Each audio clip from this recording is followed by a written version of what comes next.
Yeah.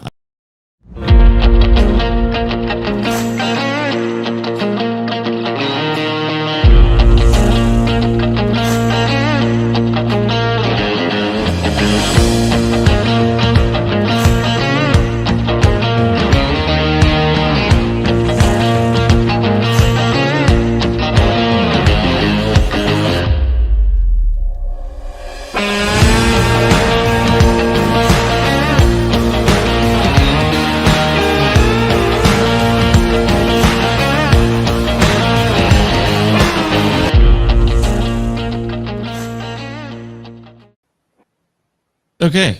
How about now? Good morning, and welcome to another edition of Roadhouse. Is it live? It's live, right? It is live. It's going to be another one of them days, boy. Anyways, today is October 18th, 2023. Overnight, China did some datas that weren't bad datas. Not bad datas. But the hang only managed to be up 16 points, so that was helpful for no one at all. Data this morning, building permits are up. It looks like all the pieces of the economy that are supposed to break didn't. So the dollar surged and we did a little tumble.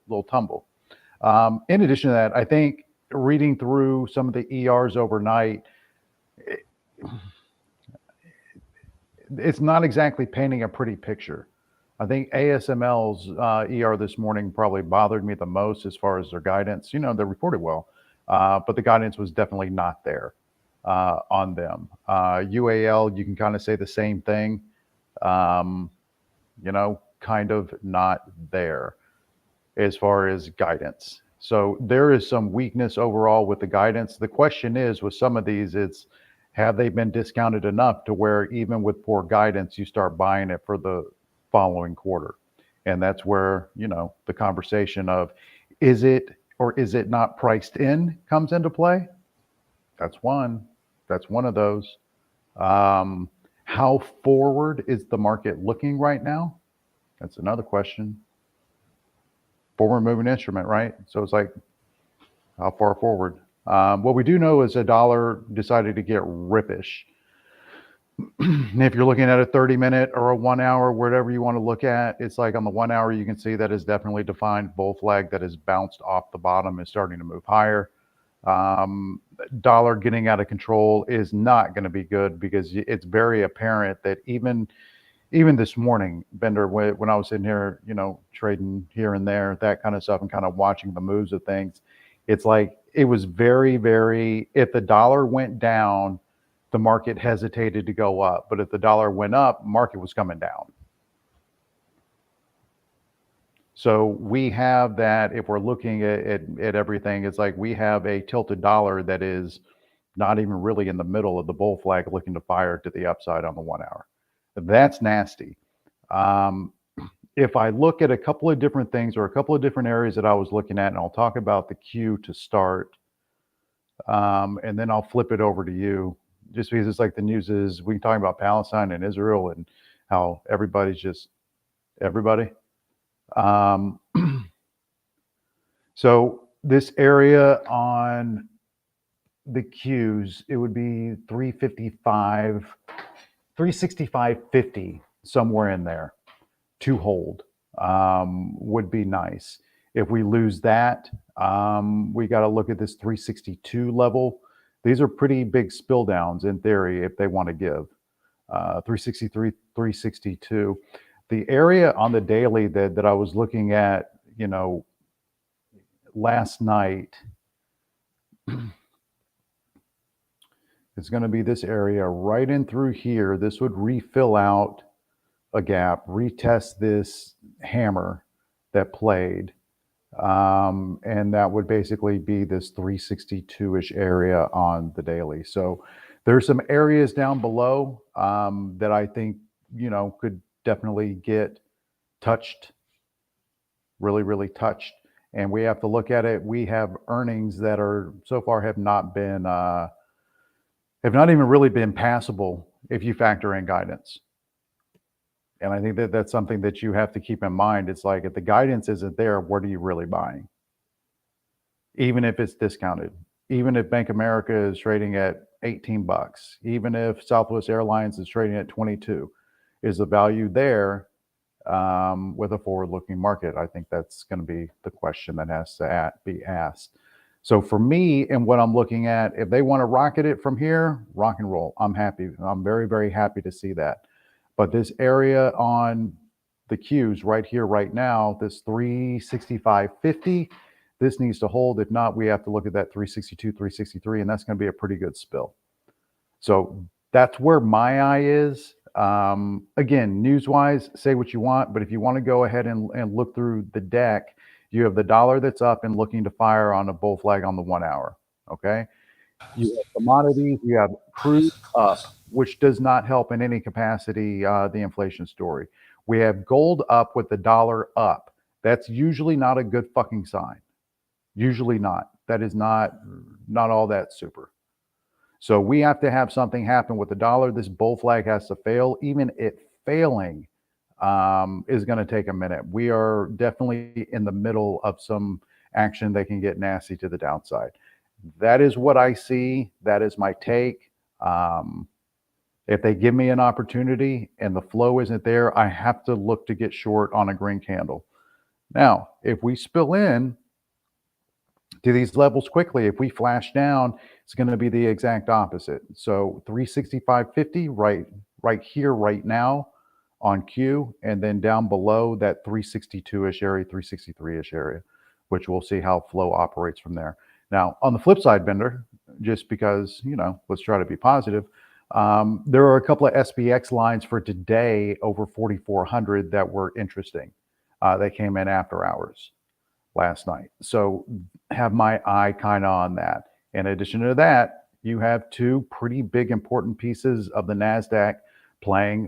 One in particular is very important from a sentiment standpoint, and that would be Netflix.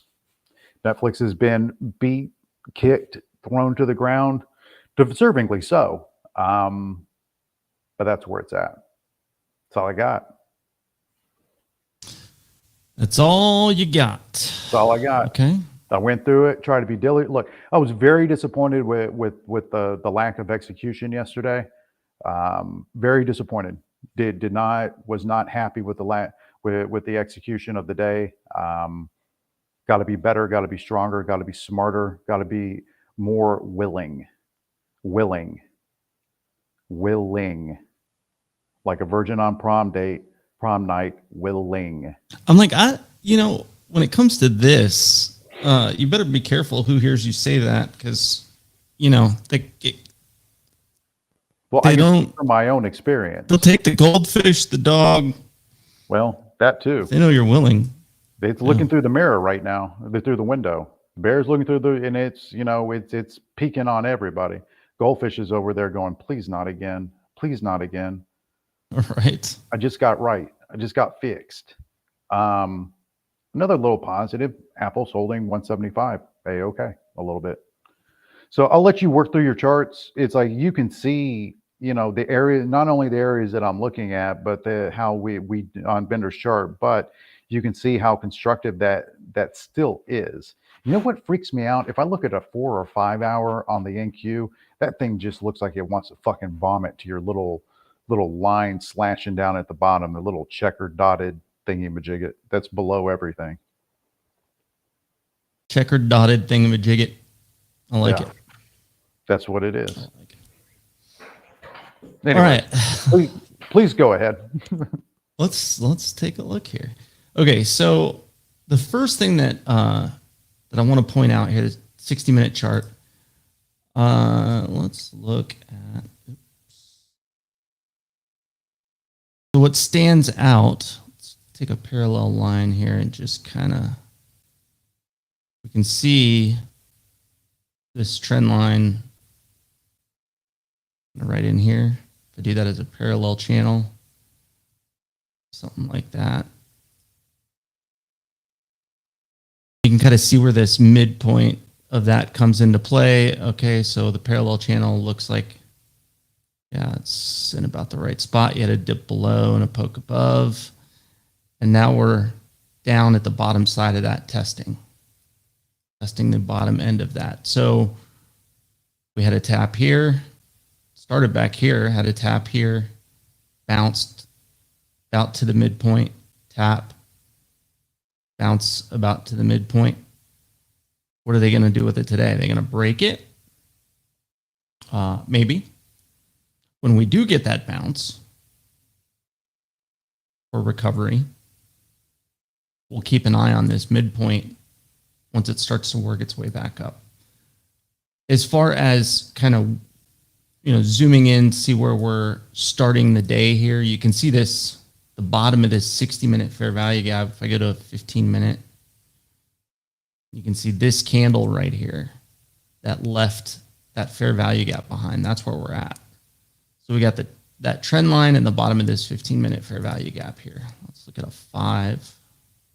You can see the 5-minute fair value gap does go a little bit lower. That's this little purple line here that I have marked, 43.72 half. So, what I'm looking at is, okay, this needs to hold in here, at least near term, right? If not, then yeah, we go down to the dashed line thingamajig. What'd you call it? The little dashed line thingamajig. 43.65.75 would be the bottom of that. So that's about 15 down from here.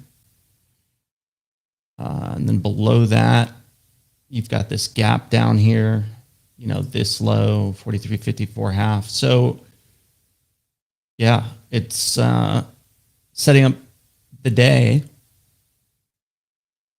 You need it to hold within the next 10 handles if you're looking for upside.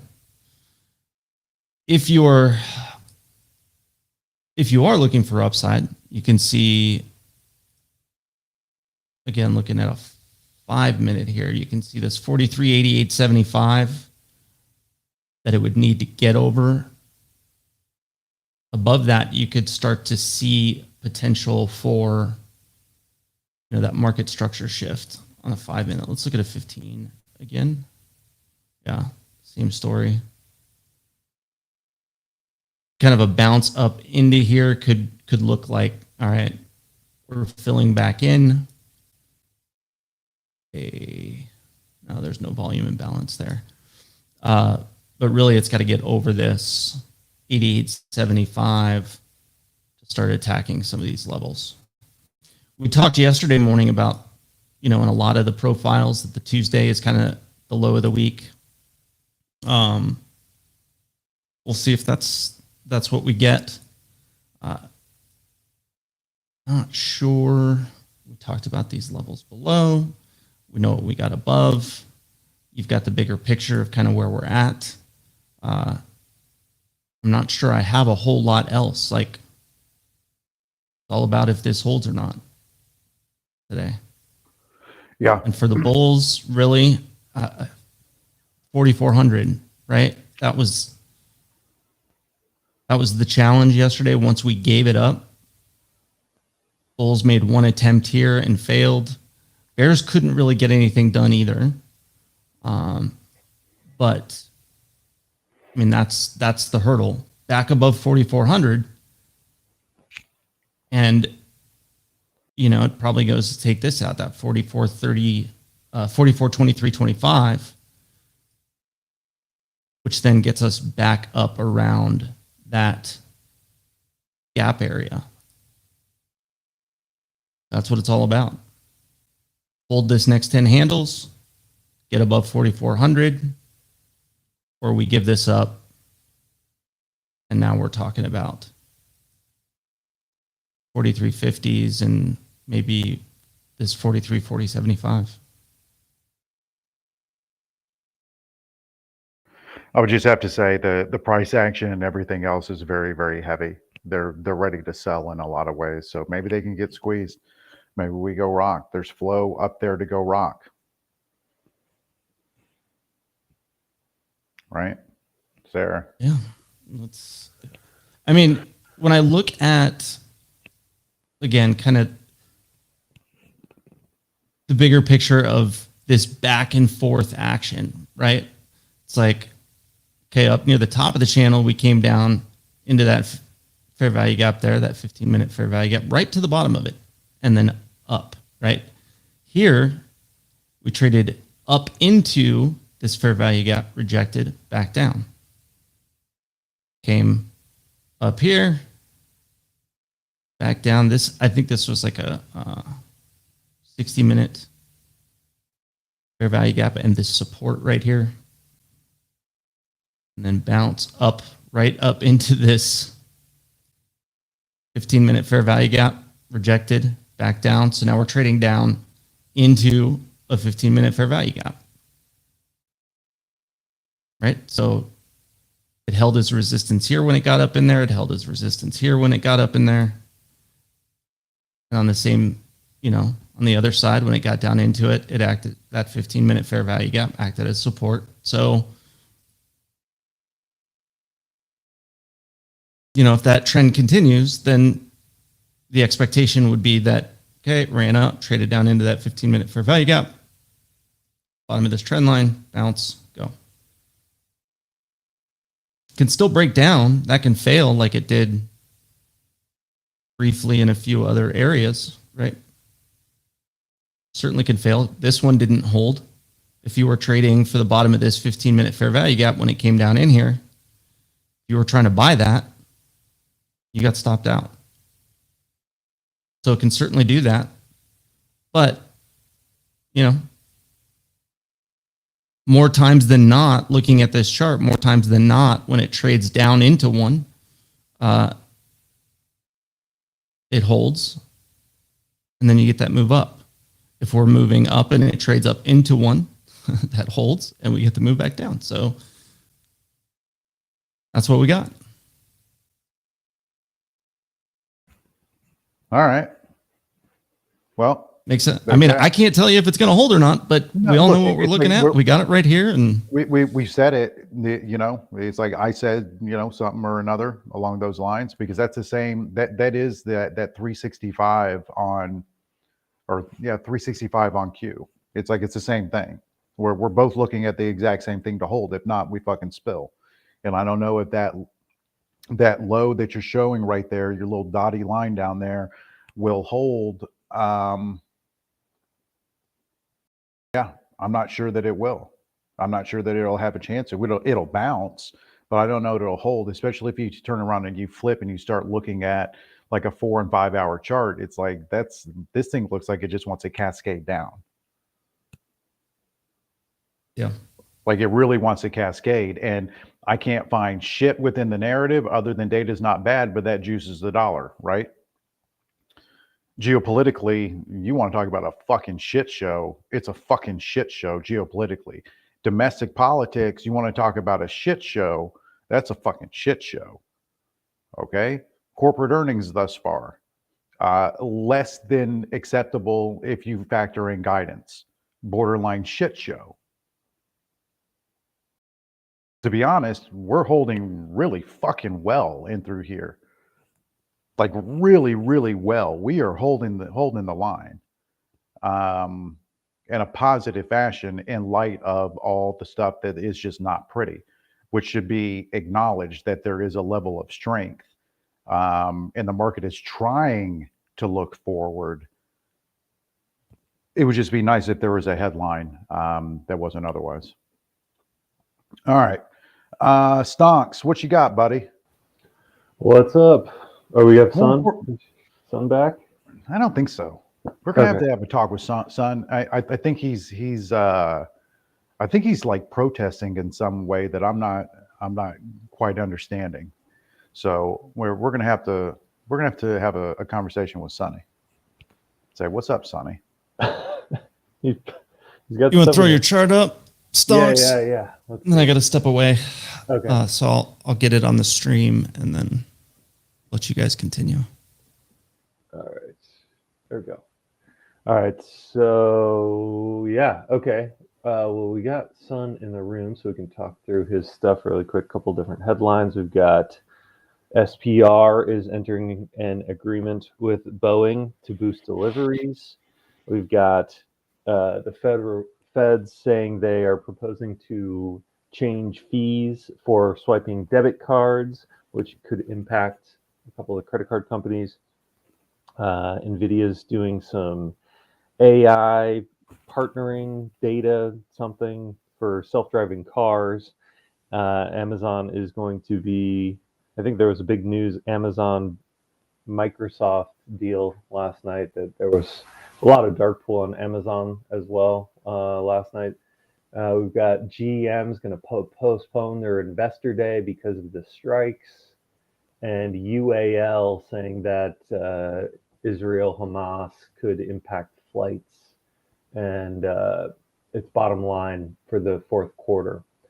So that's kind of what we've got going on over on the news side. Upgrades and downgrades. Crowd upgraded to a buy. Pan W to a buy. A bunch of stuff we don't really care about. Lowe's and Home Depot price targets lowered. Bumble price targets lowered. So that's kind of what we got going on over there on the news side. So let's get into some charts. We only have one potential smash day on the books, and it would be short on IWM or the Russell. Let's keep in mind that yesterday was also a potential smash day to the downside, so it doesn't automatically equal it's a short.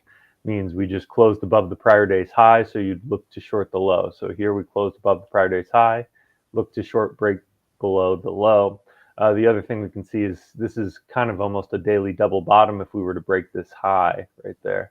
And this is clearly then kind of the standout strong ticker of, at least on the indices side. They've been interested in pushing that one to the upside over there on the Russell.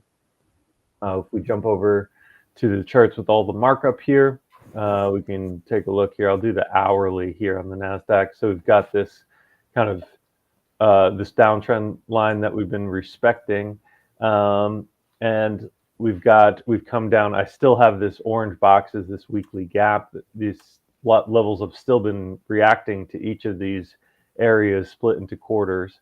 We've got the new week opening gap as this purple box below. We're coming right down onto it.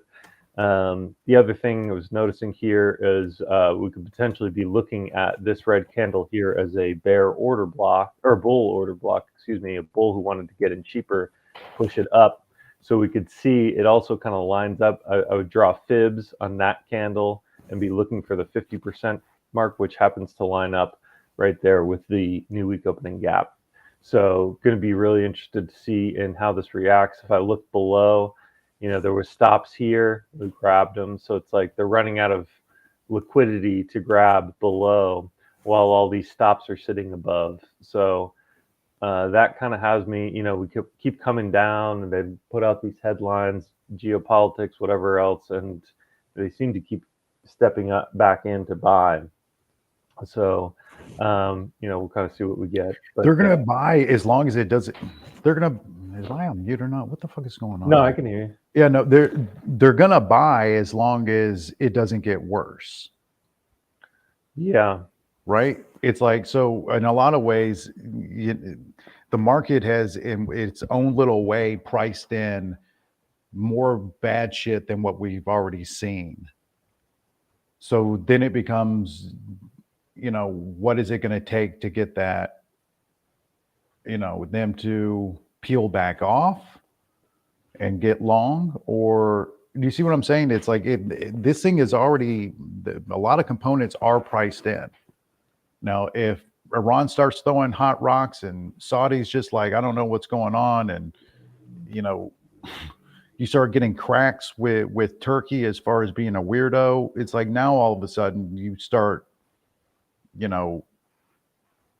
really, really seeing some things lining up that are not great as far as that.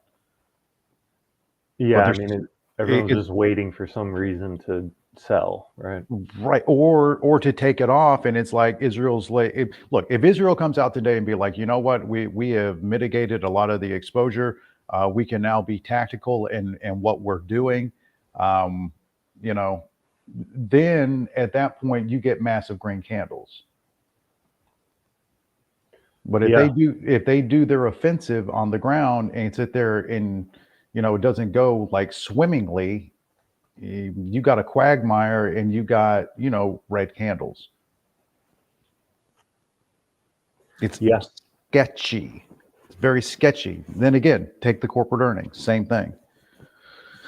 Same thing. Same fucking group of sketch. Anyways, more importantly, Stonk, I don't know if you're done with your show here, but how was playing in a rock and roll band last night? Oh man, yeah, I had a good time. It was definitely different for me because I'm used to sitting here playing all quiet in my room, so I was cranked up, had the drummer going, and went well enough for me to be invited to continue. So that's a good time. This is great. We're still going strong. I was thinking about this like all last night when I woke up this morning. I was like, man, I really hope Stonk made a good impression. I hope that he really. But good job, Stonks. Good job. Thank you.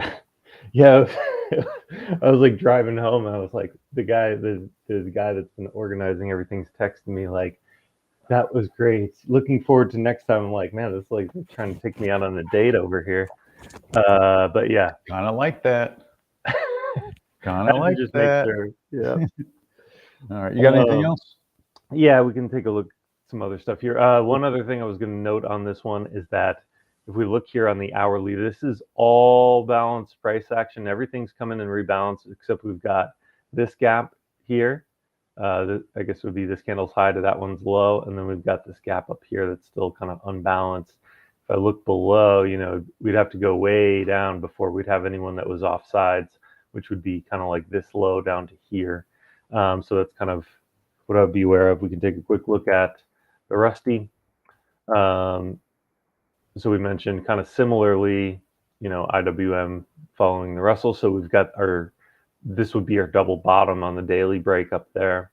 If we look on the 4 hour, we've got a couple of gaps. We had this candle's high to this candle's low. We've covered that and getting this candle. So we'll see if we close below it.